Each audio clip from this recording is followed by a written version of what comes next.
Two vibranium robots possessing hundreds of superpowers emerged out of nowhere. Even the seemingly invincible Magneto was so terrified that he kept backing away. If it hadn't been for Blink helping to open a portal, he probably would have died on the spot. These were the Sentinel robots, known as the nemesis of superhuman heroes.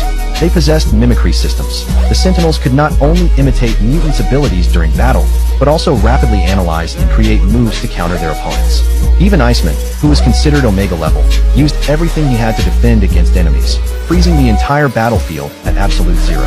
The Sentinels still showed no concern and immediately began battle analysis, activating the sunspots within their bodies. Then one grabbed Iceman by the neck, increased its heat output, and brutally melted through his head.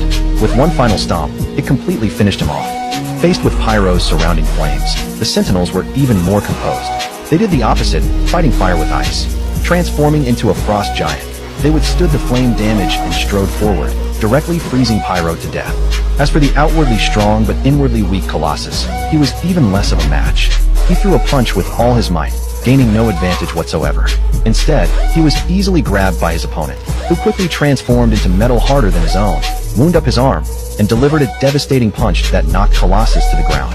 Before the man could even fight back, his head was smashed to pieces. Shadowcat and Bishop knew they were outmatched, and quickly joined forces to phase through walls and escape. However, the Sentinels' goal was to completely eliminate these mutants. They wouldn't easily let their targets get away. Fortunately, at the critical moment, Warpath rushed up with Blink's help to buy time, allowing the two to barely save their lives. After passing through the secret chamber, they quickly lay on the operating table to prepare for consciousness transfer. At this point, the battlefield was completely one-sided. The surviving Warpath and Blink fought desperately to buy time, but their strength was ultimately limited.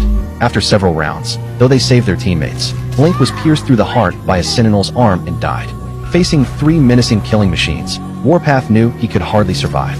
To buy his teammates more time, he resolutely drew his vibranium dagger and heroically sacrificed himself.